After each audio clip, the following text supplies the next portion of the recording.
자, 안녕하십니까? 희망과 용기 주는 사람 공시법 강의하는 김민석입니다. 자, 오늘 이제 등기법 문제풀이 7 여기서 볼 것은 각하사유.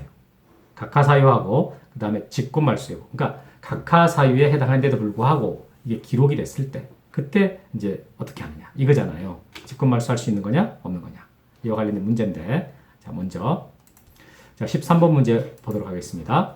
각하사유에 해당하는 것은 모두 몇 개냐 이렇게 물었어요. 굉장히 어렵죠. 몇 개냐 이것은. 자 가압류 결정에 의해서 가압채권자 갑이 을 소유 토지에 대해서 가압류 등기를 신청을 했다. 이거 공부하는 사람들한테 꽤 어려운 문제입니다. 근데 공부를 했다 그러면은 자 여러분 가압류나 가처분, 경매 이런 것들은 반드시 법원이 촉탁해야 된다. 이거잖아요. 법원이 꼭 촉탁해야 될 등기인데 채권자가 신청을 했다. 각하죠. 관공서나 법원이 촉탁해야 될 등기를 신청하게 되면 각하지 않습니까? 그 대표적인 예가 이 가압류, 그리고 경매, 공매 이런 걸 우리 시험에 나왔습니다. 가압류나 경매, 공매, 가처분 반드시 촉탁해야지 신청하면 각하예요. 각하사유 되고 다음에 이미, 자, 니은번 이미 보존 등기된 부동산에 대해서 다시 보존 등기 신청했다. 이것도 각하사유죠.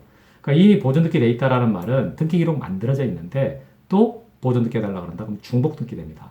그래서 각하사유 되고 다음에 디귿번 승소한 등기 의무자의 등기 신청이 있다. 여기서 여러분 승소한 등기 권리자만 단독 신청할 수 있는 거 아니죠. 승소한 등기 의무자도 단독 신청할 수가 있다. 이거잖아요. 그래서 승소한 의무자가 단독 신청하는 것은 각하사유가 아니에요. 이것은 할 수 있는 등기입니다. 할 수 있는 등기.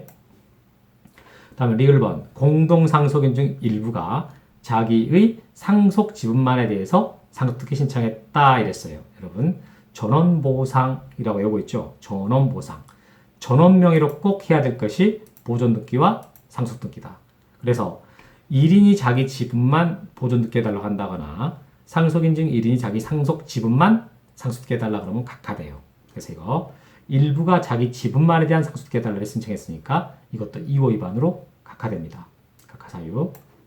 다음 니은번 법령에 근거가 없는 특약상 등기 신청했다. 여러분 특약상이 있다 해가지고요.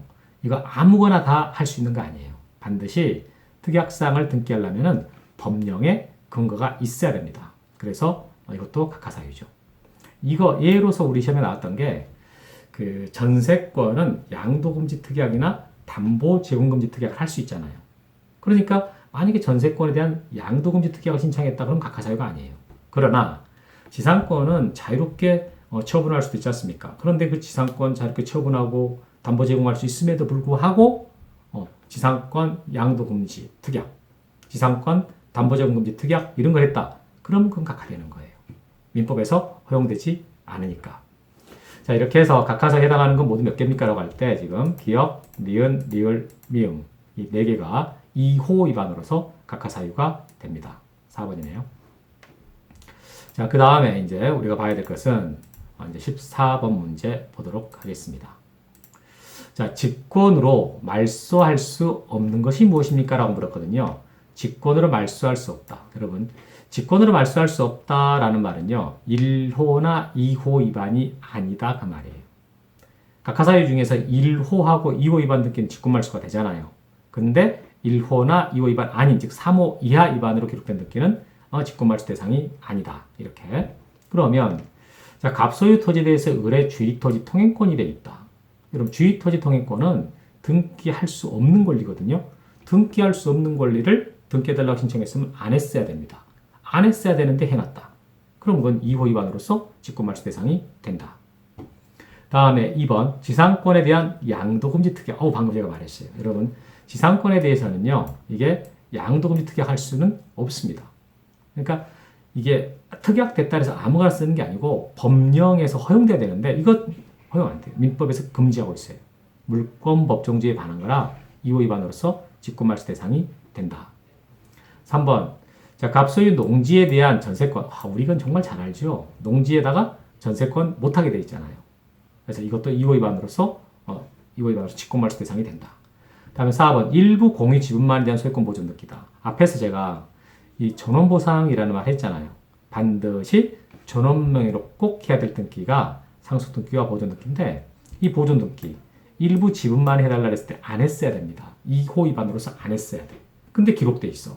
그러니까 2호 위반으로서 직권말소 대상이 됩니다.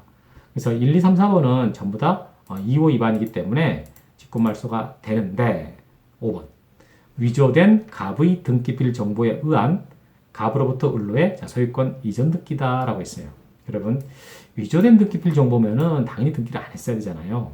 근데 각하시켜서 되는데도 불구하고 몰라서 기록이 돼버렸다. 그럼 몇 호 위반이냐? 이게 9호 위반입니다. 9호 위반. 그러니까 위조된 정보나 아니면 진짜 필요한 정보를 제공하지 않았을 때 그걸 우리가 9호 위반이라고 그러잖아요. 그랬을 때 9호 위반으로 기록된 거기 때문에 이것은 실체관계랑 부합할 때 유효가 되고 유효가 되니까 직권말소할 수 없다 이렇게 되는 거죠. 그래서 정답은 5번이 되겠습니다. 자 이렇게 해서 우리가 여기 문제풀이 7에서 각하사유와 직권말소 여부에 대해서 봤습니다. 물론 여러분 이 각하사유는 자세하게 보셔야 돼요. 여러 가지 있지 않습니까? 다 보셔야죠. 근데 이제 간단하게 문제에서 이렇게 출제가 된다. 그러니까 문제 패턴은 두 가지죠. 각하사유이냐 아니냐. 그리고 하나는 직권말소할 수 있냐 없냐. 각하사유에 해당한데서 각하돼야 되는데 기록이 되어버렸을 때 이런 형태의 문제입니다.